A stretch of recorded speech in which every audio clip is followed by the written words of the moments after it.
What's going on, everybody? This Afro Think Tank. Texas Representative Jasmine Crockett is going to give us an update on this Jeffrey Epstein situation and the Republicans and what the hell is going on.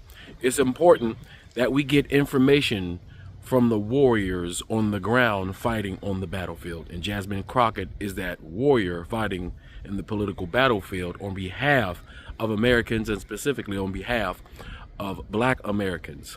And so instead of getting your information from right-wing racist news pundits, right, and weirdo incels, get your news from the source, the people who are actually doing the thing that you want people to do, fighting for you. All right. So without further ado, let's listen to Jasmine Crockett give us an update on this Jeffrey Epstein files and all manner of things that we should know as African Americans in this community when it comes to our government. You know, whether we approve of it or not, it is in fact ours, and we must know what's going on. All right. Anyway, that's all I got to say. This is Afro Think Tank. Learn something, teach something. I'm out. So I just wanted to jump on. As y'all can see, I'm in what they call the Rayburn room right now. So I'm not in my office, but I am at the Capitol because I stay on my job. And right now we are actually debating this whole Epstein situation because we're going to vote on it today.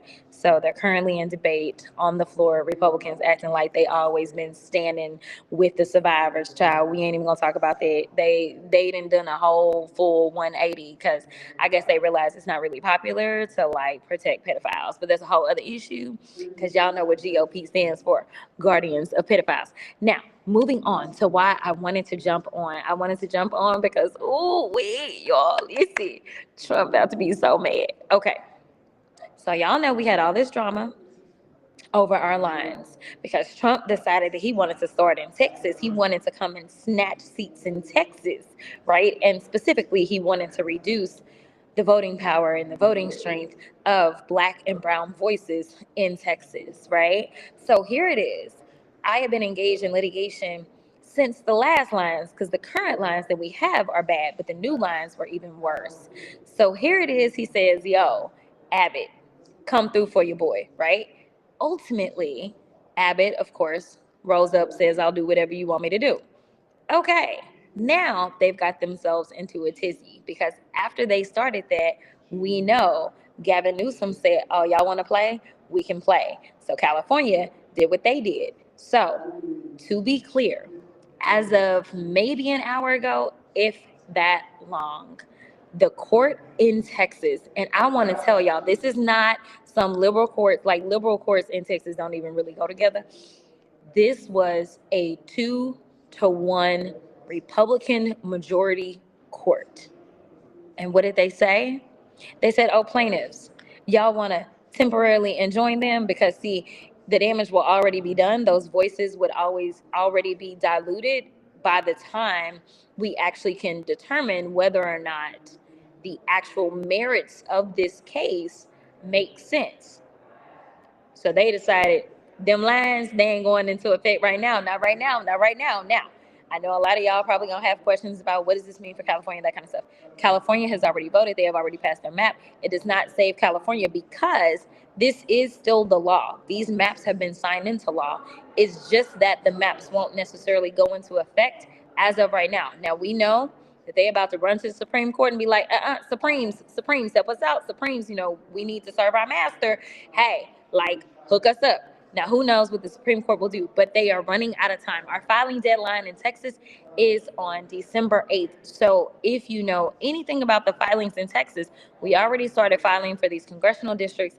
And honestly, most people had not filed their paperwork for a congressional district yet because nobody knew what lines we were running on, whether we were running on the 21 lines or if we were running on these new 25 lines. Well, the court has spoken.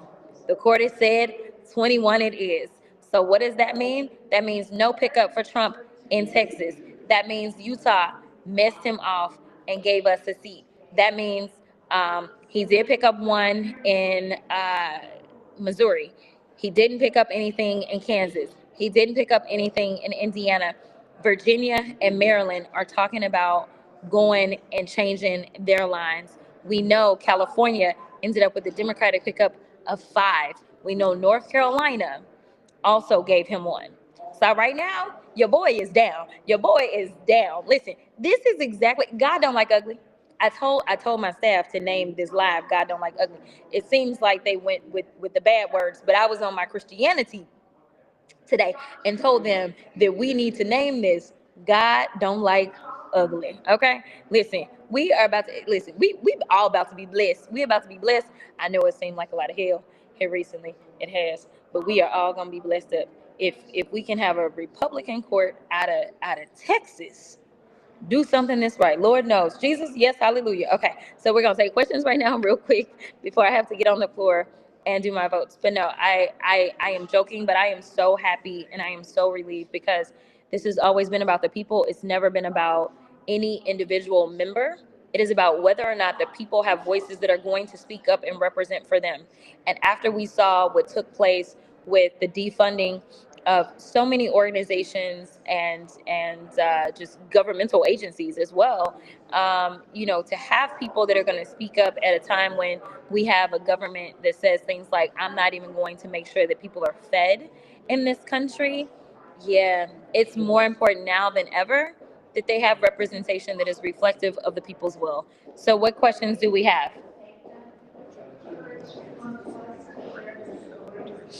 Oh, the chances about the Supreme Court. Okay, so I think timing is what matters. So the question was, what are the chances the Supreme Court overturns this? You never know with the Supreme Court. I'm gonna be perfectly honest, but they are on such a tight window right now that I don't know that we're gonna see any movement. I mean, we will see, but their window is really tight. December 8th is our filing deadline in Texas for our primary because our primary comes around really quickly. Our ballots will go out in January. We will start voting. Early voting will begin the middle of February, and election day will be the first Tuesday in March. So they're running out of time. And I was very nervous that we weren't going to get our ruling from the court, but it almost seems like the court waited to minimize the window to actually appeal. And I appreciate that because I feel like, I haven't read the opinion. The opinion is approximately 150 pages long. I am going to start zipping through it and see what I can find. But I appreciate it if the court decided to be petty because, listen, Texas played games. They have been engaged in litigation for the last 4 years, and they've been saying that these lines were so perfect, don't need to change them, don't do anything. We did the right thing. They weren't racially discriminatory, this and that. And then all of a sudden they was like, oh, never mind, they were racially discriminatory. We want to change the lines. Like they were playing in the court's face. And the thing about a federal judge is that they are appointed for life. And so they don't have to worry about the politics of things. And so I think that this court was like, oh, so y'all gonna play in our faces? We here for life. Don't know how long you here, but we here for life. So like we gonna do what we do. So I will be interested to see if they took any digs and if they decided to be petty in this decision. Lord knows if I was sitting on the bench, I would have a lot of little petty little digs that I would do in my decisions. Okay. Anything else? I can't hear you. It's okay if they hear you.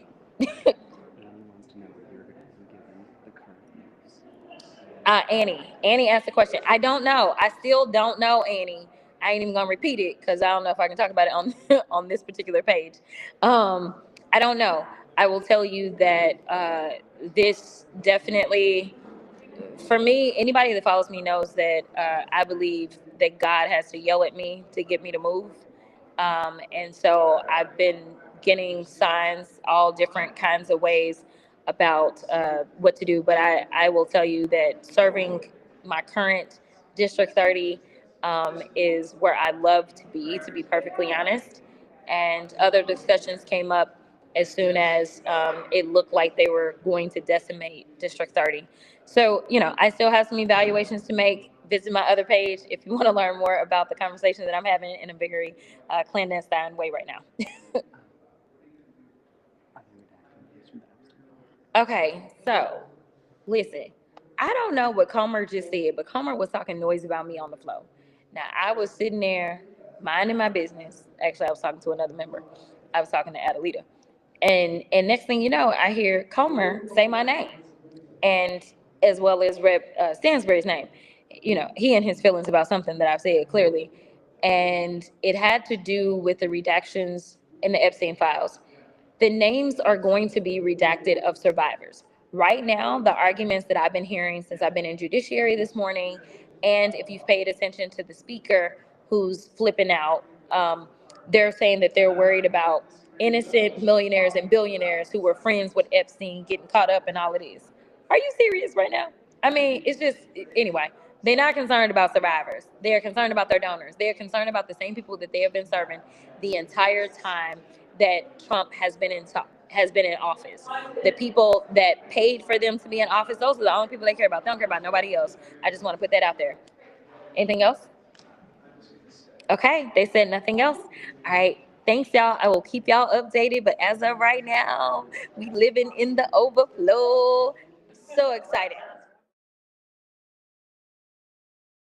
Free Sudan! Boycott diamonds and gold! Free Sudan! Boycott diamonds and gold! We most definitely cannot forget about the people of Sudan. Thanks for watching Afro Think Tank. Don't forget to like, share, and subscribe.